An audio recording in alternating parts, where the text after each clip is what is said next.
r/AskReddit by Reddify. What is a conspiracy theory you believe 100%? That the most ridiculous conspiracies are made up to discredit more plausible and possibly true ones. People mispronounce words on YouTube videos to increase popularity. 1. Get a bunch of comments about mispronounced word. 2. All the comments make YouTube think the video is more popular, so it pushes it higher in the search results and recommendations. 3. That causes to get even more views and more comments about the word, which cycles back into itself. Crime in Las Vegas is systematically underreported in order not to hurt business. I believe that PETA is funded by the meat industry to make animal activists look like idiots. I have this theory that Rob Kardashian is still fat because his sisters need his fat for their constant fat transfers. They probably give him hefty allowances. That restaurants don't actually have Heinz ketchup, but instead just refill the bottles with other hittier ketchup. Marilyn Monroe didn't commit suicide. I believe that weekly conspiracy threads are started on r/AskReddit by the NBA to shame Michael Jordan over gambling. Erdogan staged the 2016 coup. Women's small pockets and the purse industry. The richest people in the world aren't interested in waving their Reichs around the Forbes list. They don't want people to know how much money they have. Furthermore, everyone knows the most effective way to make money is to start with money, invest, and compound over time. Therefore, the richest people would not be entrepreneurs that started a company 20 years ago. They would be families that became wealthy a long time ago, say shortly after Napoleon's defeat. What the authorities say, Mick Jagger is simply an iconic rock and roll star and nothing more. Theory from /u/Ramses the Pigeon. The song TikTok, as performed by K$HA, was written by a guy named Benny Blanco. Its lyrics include the line "We kick them to the curb, unless they look like Mick Jagger." That's a little bit strange, right? Mick Jagger wasn't exactly at the height of his attractiveness when the piece in question came out. Stranger still, it wasn't the only popular song to paint the man in a pleasant light. Moves Like Jagger, performed by Maroon 5, was released at around the same time, and Benny Blanco also had a hand in writing that one. This is where things start to get creepy. The song "The Time, Dirty Bit", as performed by the Black Eyed Peas, features the following phrase: "All these girls, they like my swagger. They calling me Mick Jagger. I be rolling like a stone." It was written by John D. Nicola, who used to produce the music for a band called Kara's Flowers, although you might know them better by their current name of Maroon 5. The song "Heart and Soul", as performed by the Jonas Brothers, contains a verse that ends with "making mistakes, but that won't matter if you can swag like old Mick Jagger." Antonina Armato wrote the piece, and she is managed by Downtown Music Publishing. Care to guess who else they manage?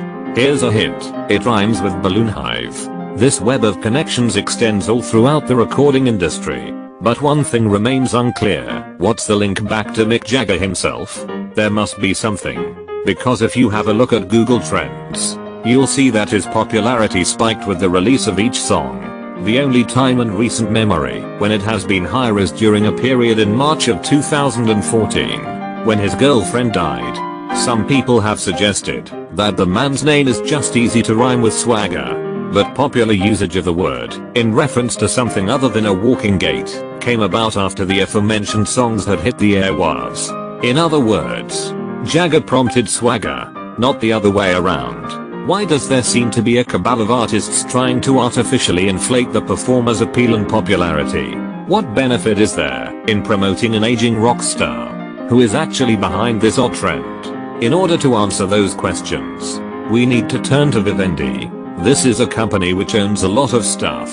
Their subsidiaries include Dailymotion, Ubisoft, Gameloft, and the Universal Music Group.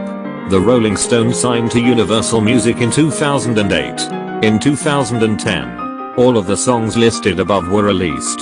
Look at those Google Trends again. 2008 marked Mick Jagger's lowest ever dip in popularity, and the slump continued until February of 2010, right after TikTok became the most popular song on the radio.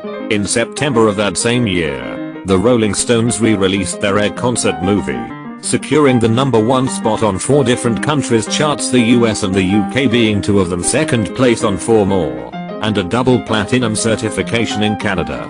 Strangely enough, though, the only other place, besides the United States, where platinum status was achieved was in France, which is where Vivendi is located.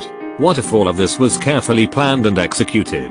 What if there's a shadowy organization that's intent on promoting Mick Jagger for their own profit? What if I made all of this up on a whim, and just found whatever tenuous evidence I could to support it? TL. Dr. Mick Jagger is a puppet of the recording industry. Michael Jordan didn't retire to play baseball. He was given a 2-year suspension for gambling, and they covered it up to protect their brand. I'd bet that the thylacine, Tasmanian tiger, still lives in the rural parts of the outback. It officially went extinct in the early 1900s. But there is some evidence that the Australian government moved a small population to the mainland before the Tasmanian population died off. There is also good reason to hide this fact. Back in the early 1900s it would have really pissed off farmers and made the government liable for damages. It would also encourage said farmers to hunt or trap them. Today they have even more reason to keep the beauties secret, since a public discovery would open them up to poaching and demands for biological samples, zoo specimens, etc. So their best bet is to just keep them a secret. Locals claim to have caught glimpses, found weird scats, even taken an odd picture or two. But the outback is so incredibly desolate, there is plenty of room for a small population of these reclusive animals to hide. After all, this is literally their niche where they survived for millennia. It isn't like they don't fit the environment. It is so common for biologists to find living examples of animals thought to be extinct. I'd hope the thylacine is still hanging around. Certainly it is the most likely of the cryptids. Edit. I can't spell Tasmania. If you are enjoying the video, please give a thumbs up and leave a comment. That Snapchat filters exist to create a database of people's faces, even if they are in disguise. Lee Harvey Oswald was not acting alone when he killed JFK. I think he was the only one to shoot JFK, but I believe he had support. I firmly believe that Zuck knew about it and did nothing. Someone knows what happened to Malaysia Airlines Flight 370. I refuse to believe that nothing came up with modern technology, the huge search teams, and the time spent looking for its remains. Who wants to be a millionaire? Old format with ridges. 50 over 50 Lifeline was rigged. If contestants said they had it down to 2 answers, the 50 over 50 would always leave those 2 answers left. That there are mountain lions living wild in the forests on the east coast states, but for some reason the government won't officially acknowledge them. I have just read too many stories of hunters, hikers, and farmers who have seen them. One theory I saw was that the government doesn't want people to try and hunt them, so act like they aren't there. Usuji Kenshin, a Japanese daimyo, warlord, and one of the most powerful and cunning generals of his time. So much so that he was considered an avatar of the god of war, was actually a woman. Let's look at some evidence that supports this. 1. Kenshin had severe stomach cramps on a monthly basis. Around the 10th of the month, he actually scheduled his military campaigns around this.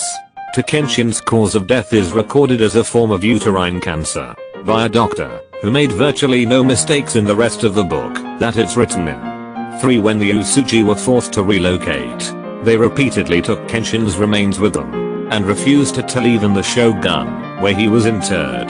This rules out DNA testing.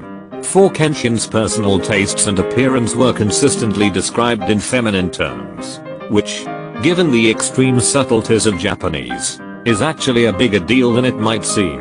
5. Kenshin was the only man allowed by the shogun to wander among his harem. 6. Kenshin never married and never had children, although he did adopt. 7. He was described as beautiful with a very pale face and small features. Now the source for this theory is a pretty crazy historian.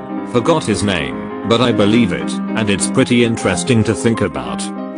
I'm coming into this late, so doubt many people see this. But Caitlyn Jenner coming out as trans was 100% meant to cover up the 2 people Bruce Jenner had just killed in a car accident. The Kardashian brand was at its peak and didn't want any bad press, When all your Google searches are for Caitlyn Jenner, you aren't going to see the news articles from 2 months before mentioning Bruce Jenner driving recklessly and killing 2 people and getting 0 punishment for it. Edit, u/blueberry tulip has pretty much demolished this theory, guys. Take a look at his comment in the article below. I still think Caitlyn's hand might have been forced in coming out in a more public way than she had wanted. But the evidence is clear that she was confirmed to be transitioning right before the accident. The earth is flat. I mean, come on. You'd have to be an idiot to think it's still fizzy after being outside all this time.